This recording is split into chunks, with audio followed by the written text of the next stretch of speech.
Ever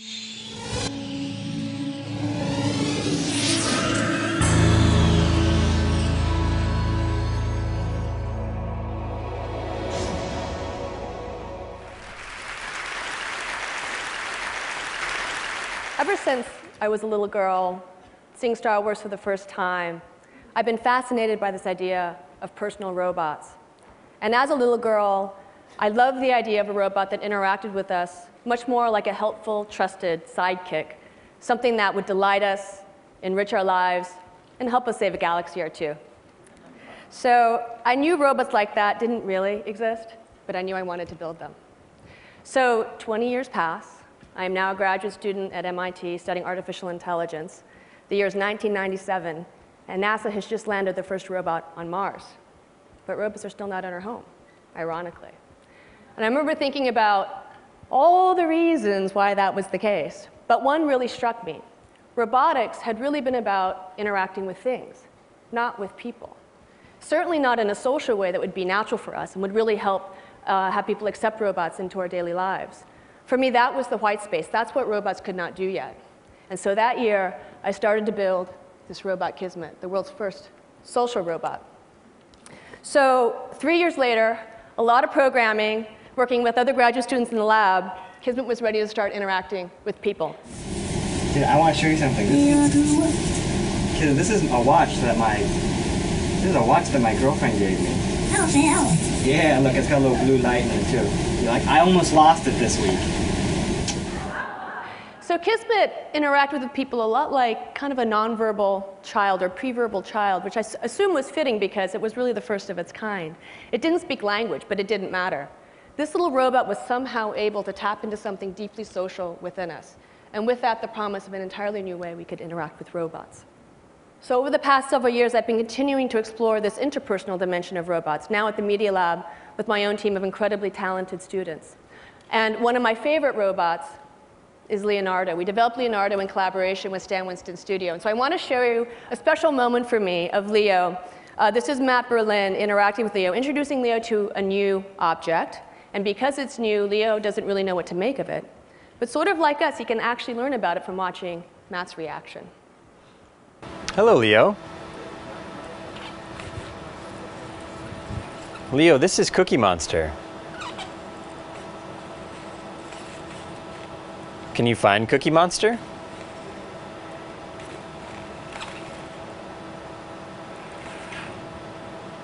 Leo, Cookie Monster is very bad.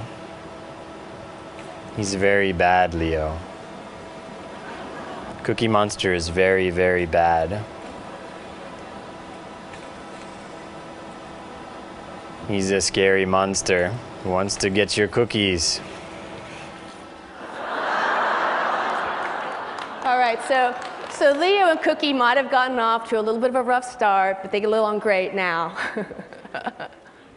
So what I've learned through building these systems is that robots are actually a really intriguing social technology, where it's actually their ability to push our social buttons and to interact with us like a partner that is a core part of their functionality.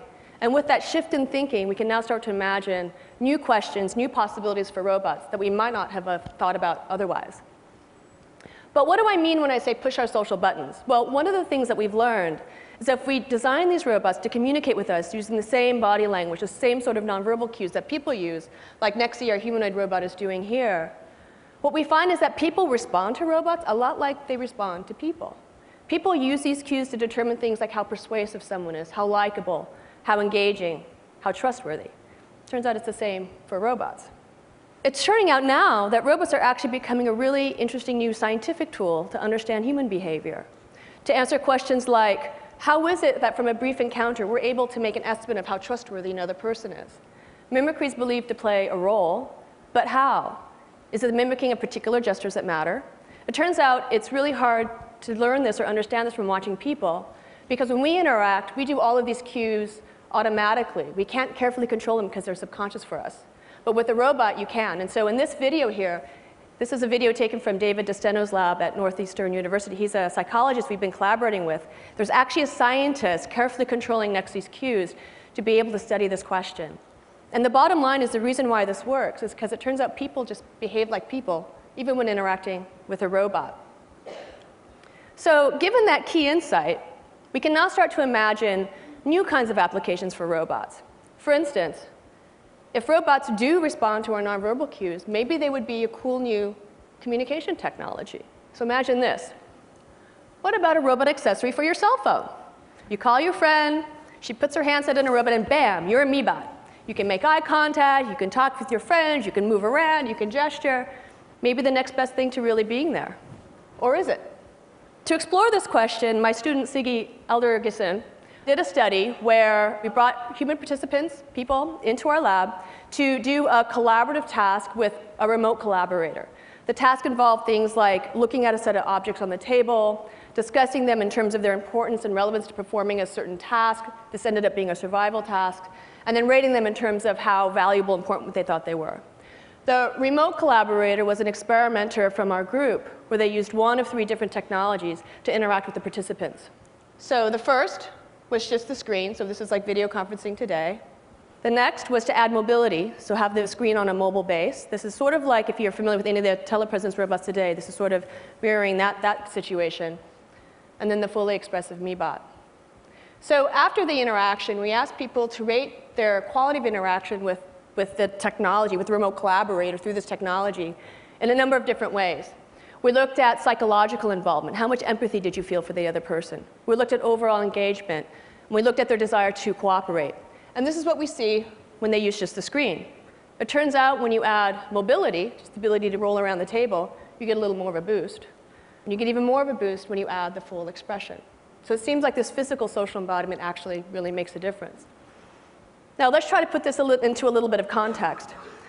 Today we know that families are living further and further apart, and that definitely takes a toll on family relationships and family bonds over distance. For me, I have 3 young boys, and I want them to have a really good relationship with their grandparents, but my parents live thousands of miles away, so they just don't get to see each other that often. We try Skype, we try phone calls, but my boys are little. They don't really want to talk. They want to play. So I love the idea of thinking about robots as a new kind of distance play technology. So I imagine a time not too far from now, my mom can go to her computer, open up a browser, and jack into a little robot. And as kind of grandma bot, she can now play, really play with my sons, with her grandson, in the real world with his real toys. I could imagine grandmothers being able to do social plays with their granddaughters, with their friends, and to be able to share all kinds of other activities around the house, like sharing a bedtime story. And through this sort of technology, being able to be an active participant in their grandchild's lives in a way that's not possible today. Let's think about some other domains, like maybe health.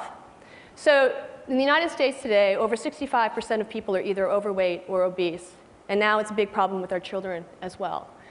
And we know that as you get older in life, if you're obese when you're younger, that can lead to chronic diseases that not only reduce our quality of life, but are a tremendous economic burden on our healthcare system. But if robots can be engaging, if we like to cooperate with robots, if robots are persuasive, maybe a robot can help you maintain a diet and exercise program. Maybe they can help you manage your weight. So sort of like a digital Jiminy, as a well-known fairy tale, the kind of friendly, supportive presence that's always there to be able to help you make the right decision in the right way at the right time to help you form healthy habits. So we actually explored this idea in our lab. This is a robot, Autumn. Corey Kidd developed this robot for his doctoral work, and it was designed to be a robot diet and exercise coach. It had a couple of simple nonverbal skills it could do. It could make eye contact with you. It could share information looking down at a screen. You'd use the screen interface to enter information like how many calories you ate that day, how much exercise you got, and then it could help track that for you. And the robot spoke with a synthetic voice to engage you in a coaching dialogue, modeled after trainers and patients and so forth. And it would build a working alliance with you through that dialogue. It could help you set goals and track your progress, and it would help motivate you. So an interesting question is, does the social embodiment really matter? Does it matter that it's a robot? Is it really just the quality of advice and information that matters? So to explore that question, we did a study in the Boston area where we put 1 of 3 interventions in people's homes for a period of several weeks. One case was the robot, you saw there, Autumn. Another was a computer that ran the same touchscreen interface, ran exactly the same dialogues. Quality of advice was identical. And the third was just a pen and paper log, because that's the standard intervention you typically get when you start a diet and exercise program. So one of the things we really wanted to look at was not how much weight people lost, but really how long they interacted with the robot, because the challenge is not losing weight, it's actually keeping it off. And the longer you could interact with one of these interventions, well, that's indicative potentially of longer-term success. So the first thing I want to look at is how long did people interact with these systems? It turns out that people interacted with the robot significantly more, even though the quality of advice was identical to the computer. When we asked people to rate it on terms of the quality of the working alliance, people rated the robot higher, and they trusted the robot more. And when you look at emotional engagement, it was completely different. People would name the robots. They would dress the robots. And even when we would come up to pick up the robots at the end of the study, they would come out to the car and say goodbye to the robots. They didn't do this with the computer. The last thing I want to talk about today is the future of children's media. We know that kids spend a lot of time behind screens today, whether it's television or computer games or whatnot. My sons they love the screen. They love the screen. But I want them to play. As a mom, I want them to play, like real-world play. And so I have a new project in my group I wanted to present to you today called Playtime Computing that's really trying to think about how can we take what's so engaging about digital media and literally bring it off the screen into the real world of the child, where it can take on the properties, many more of the properties of real-world play. So here's the kind of first exploration of this idea, where characters can be physical or virtual, and where the digital content can literally come off the screen into the world and back. I like to think of this as sort of the Atari Pong of this blended reality play. But we can push this idea further. What if the character itself could come into your world? It turns out that kids love it when the character becomes real and enters into their world. And when it's in their world, they can relate to it and play with it in a way that's fundamentally different from how they play with it on the screen. Another important idea is this notion of persistence of character across realities. So changes that the children make in the real world need to translate to the virtual world. So here, Nathan has changed the letter A to the number 2. You can imagine maybe these symbols give the character special powers when it goes into the virtual world. So they are now sending the character back into that world, and now it's got number power. And then finally, what I've been trying to do here is create a really immersive experience for kids where they really feel like they are part of that story, part of that experience. And I really want to spark their imaginations the way that mine was sparked as a little girl watching Star Wars. But I want to do more than that. I actually want them to create those experiences. I want them to be able to literally build their imaginations into these experiences and make them their own. So we've been exploring with a lot of ideas and telepresence and mixed reality to literally allow kids to project their ideas into this space where other kids can interact with them and build upon them. I really want to come up with new ways of children's media that foster creativity and learning and innovation. I think that's very, very important. So this is a new project. We've invited a lot of kids into this space, and they think it's pretty cool. But I can tell you the thing that they love the most is the robot. What they care about is the robot. Robots touch something deeply human within us. And so whether they're helping us to become creative and innovative, or whether they're helping us to feel more deeply connected despite distance, or whether they are our trusted sidekick who's helping us attain our personal goals and becoming our highest and best selves, for me, robots are all about people. Thank you.